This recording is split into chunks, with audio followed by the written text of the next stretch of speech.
Berbahagialah mereka yang tidak melihat namun percaya. Saudara-saudari terkasih, kalau kita dengar kata Thomas itu mungkin konotasinya itu negatif. Saya juga pernah dibilangi oleh salah seorang teman karena saya tidak percaya apa yang dia katakan. Dia bilang, dasar Thomas, perlu bukti lalu percaya. Ya saudara-saudari terkasih, memang seringkali kasihan orang yang punya nama Thomas karena dasar Injil ini lalu disebut atau dicap sebagai orang yang kurang percaya atau orang yang tidak percaya. Memang yang ditampilkan dalam Injil ini bahwa ada sisi negatif dari Thomas. Dia sudah mendengar cerita atau kesaksian tentang kebangkitan Tuhan dari murid-murid yang lain, dari dua murid yang pulang, yang menuju ke Emmaus, dari perempuan-perempuan yang pergi ke kubur. Ya kalau kita pikir-pikir mestinya dia percaya itu. Sudah cukup banyak yang beri kesaksian. Tapi kemudian sampai peristiwa Yesus hadir itu, lalu kemudian dia percaya. Harus sampai pada peristiwa itu. Dia tidak mudah memahami yang namanya kebangkitan, hidup sesudah mati. Oke. Bahwa memang pada zaman itu ada yang disebut kelompok orang-orang Saduki. Kita tidak tahu apakah kelompok orang-orang Saduki ini kemudian ajarannya itu berpengaruh kepada kelompok murid Yesus. Karena orang-orang Saduki itu sama sekali tidak percaya kebangkitan, tidak percaya adanya malaikat. Buktinya apa? Ada yang datang kepada Yesus toh. Bagaimana? Apakah betul ada kebangkitan itu? Kalau orang bangkit nanti apakah mereka masih dengan pasangannya nanti? Boleh kawin lagi kah? Tapi tidak ada disebutkan 72 bidadari itu. Memang itu tidak mudah dipahami. Kemudian paham tentang kebangkitan hidup sesudah mati, sehingga kemudian proses beriman murid-murid Yesus itu menjadi proses yang panjang. Sudah hari keberapa lalu mereka pun sampai pada kepercayaan yang penuh. Tetapi jangan salah juga bahwa ada sisi positif dari Thomas. Thomas adalah orang yang konsisten pada pendirian. Tentu saja dia punya prinsip, saya tidak mau percaya sebelum saya sendiri lihat atau sentuh bekas lukanya Yesus. Orang yang seperti itu ada bagusnya juga. Dia menjadi cukup kritis atau skeptis, tidak termakan oleh cerita orang lain. Pastor itu katanya dekat dengan cewek ini. Betulkah? Lalu itu disebar. Akan itu polanya gosip itu seperti itu toh. Kadang kita bukan sumber utama, bukan sebagai saksi yang melihat, tapi seolah-olah kita menempatkan diri sebagai saksi orang yang melihat peristiwa itu, lalu kita sebarkan. Seringkali gosip itu kan di sini sampai di sana sudah Z-me. Karena itu orang kemudian tidak cukup kritis dengan informasi yang ada. Hoax itu berkembang karena itu. Polanya sama, karena orang tidak cukup kritis dan tidak berani untuk verifikasi data, di cross check betul tidak seperti itu. Orang kadang termakan yang namanya di internet itu clickbait. Cukup lihat judul saja, Paus Fransiskus melegalkan LGBT, perkawinan sesama jenis. Pernah dulu ramai itu, padahal tidak. Banyak orang umat yang termakan info itu karena judul dari berita saja, tapi tidak dibaca sampai selesai. Ada juga yang termakan karena hanya sumber informasi itu yang dia baca, tidak dibandingkan dengan sumber informasi yang lain. Itu sisi positif dari Thomas. Dia orang yang cukup kritis, dia orang yang punya pendirian tegas. Saya tidak mau termakan cerita orang lain, membebek saja di orang lain. Tidak seperti itu.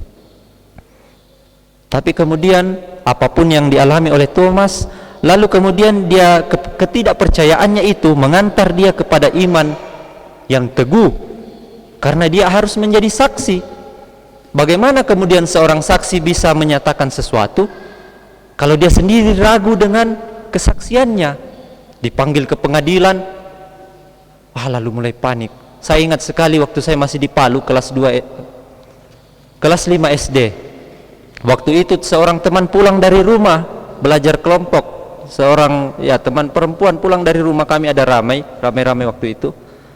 Dia mau pulang jalan kaki, tiba-tiba pas menyeberang jalan raya ditabrak seorang pengendara sepeda motor dan terlempar cukup jauh karena kencang. Keesokan harinya saat masuk sekolah, saya tiba-tiba dapat panggilan dari kantor. Dibilang, sini, kau bicara sama polisi, kasih kesaksian apa yang kau lihat itu. Woi, siapa ndak panik, anak kelas 5 SD harus bicara sama polisi. Ya sudah, saya katakan bahwa saya ada di lokasi karena saya sebenarnya yang mau pergi antar dia. Lalu diceritakanlah begini yang terjadi. Kalau orang sendiri ragu dengan kesaksian, dengan apa yang akan dia sampaikan, maka kesaksiannya itu tidak akan dipercaya orang lain. Apalagi dalam hal iman. Apakah Anda pernah melihat Yesus yang bangkit? Pernah di TV atau pernah dalam mimpi, tapi dilihat langsung, syukur kalau ada yang pernah lihat. Itu dalam hal iman. Kita kemudian orang yang mewarisi iman gereja, iman para rasul. Gereja kita ini didirikan atas iman para rasul, gereja yang apostolik itu. Bagaimana kemudian kita memberi kesaksian sementara kita sendiri ragu? Katanya orang Katolik, dia sendiri ragu dengan imannya. Ini menjadi penting, bahwa ketidakpercayaan Thomas sekali lagi saudara-saudara mengantarnya pada iman yang teguh. Dia boleh menyentuh luka-luka Yesus, bahkan kemudian dia berkata, Dominus meus, Deus meus, ya Tuhanku dan Allahku. Kenapa double Tuhan dan Allah? Dominus itu sebenarnya dari bahasa Latin artinya Tuhan, tidak selalu Tuhan. Kalau Deus itu jelas Allah. Maka ini mengingatkan kita pada Injil Yohanes bab 1. Pada mulanya adalah firman. Firman itu ada bersama-sama dengan Allah dan firman itu adalah Allah.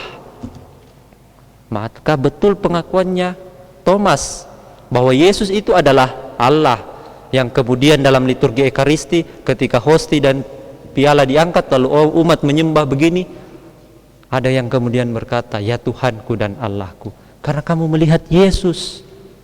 Itulah iman, dan itu yang kita warisi sampai hari ini.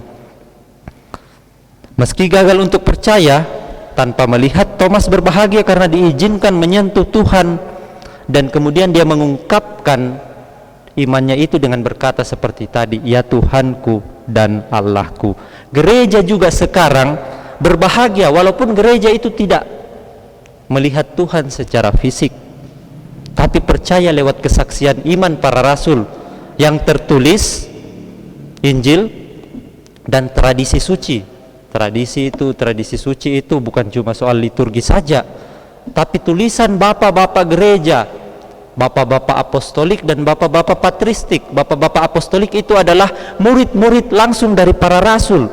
Bapak-bapak patristik adalah murid-murid selanjutnya. Kita mewarisi itu, jadi kita harus bangga, kita harus bersyukur, kita harus berbahagia. Kebahagiaan gereja sekalipun tidak melihat kebangkitan, tapi diperkenankan mengalami atau menyentuh kerahiman Allah. Apa bentuk nyatanya? Itu yang kita terima lewat sakramen tobat. Ketika kita menerima sakramen tobat, pergi mengaku dosa, kita menerima kerahiman Allah, pengampunan dosa. Dari mana kuasanya itu? Anda dengar tadi dari Injil ini,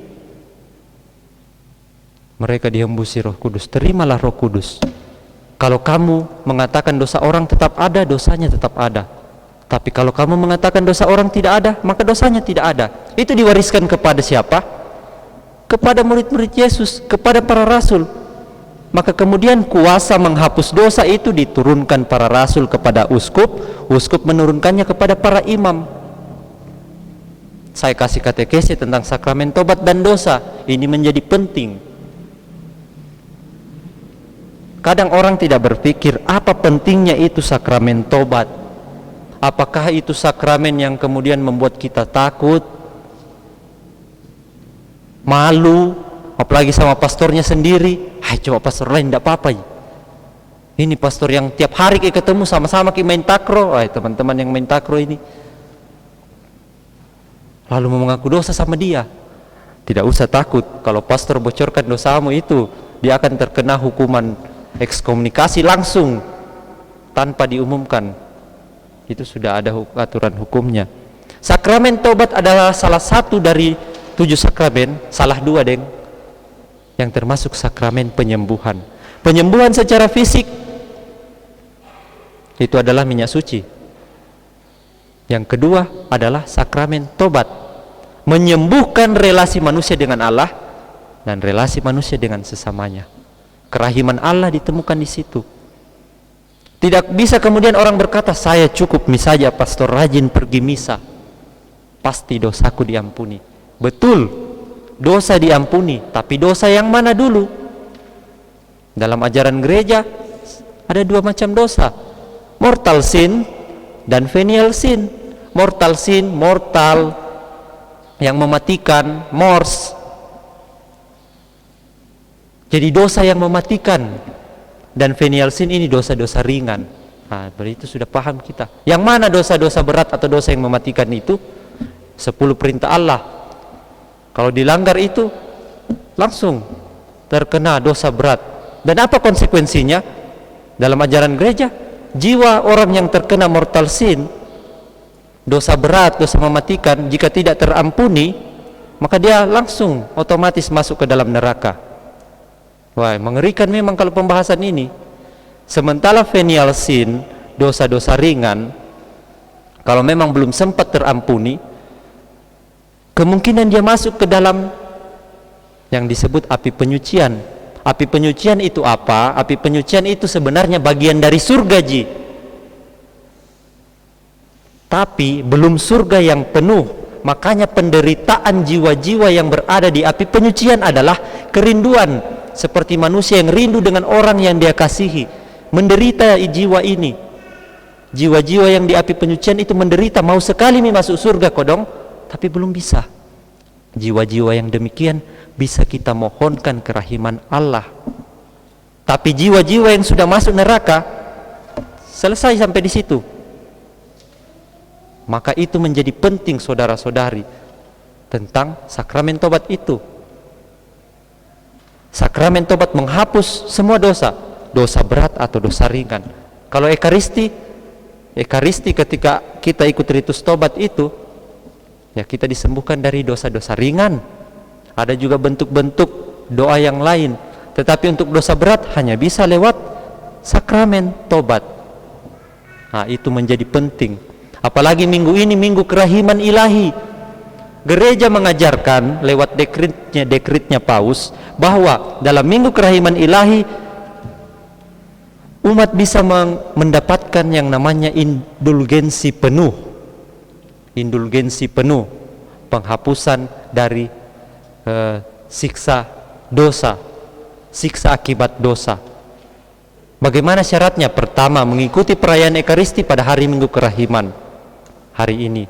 Yang kedua, menerima sakramen tobat. Yang ketiga, mendoakan wujud Bapa Suci. Indulgensi itu untuk siapa sih? Apakah hanya untuk kita yang hidup? Untuk saya yang berdoa? Kalau kita mohonkan bagi jiwa-jiwa keluarganya kita yang sudah meninggal, kita tidak tahu dia di mana sekarang, di api penyucian, maka itu berguna untuk dia. Berguna juga untuk kita yang masih hidup. Tapi kalaupun dia sudah di surga, berarti mubasir pastor itu doanya kita. Tidak, itu akan diberikan kepada jiwa-jiwa yang lain. Maka doa kerahiman itu ingat ya, bagi jiwa-jiwa yang sangat membutuhkan kerahimanmu. Saudara-saudari, ini yang kita syukuri di dalam gereja. Bahwa walaupun kita tidak melihat Tuhan langsung, kita mengalami rahmatnya. Salah satu rahmat dan rahmat terbesar adalah pengampunan, kerahiman. Saudara-saudari terkasih, mari bersama-sama kita berbahagia bersama dengan Thomas. Kalau Thomas bahagia karena dia melihat lalu menyentuh Yesus, kita berbahagia karena kita mengimani iman dari Rasul, termasuk Thomas itu. Walaupun kita tidak melihat, tapi kita percaya.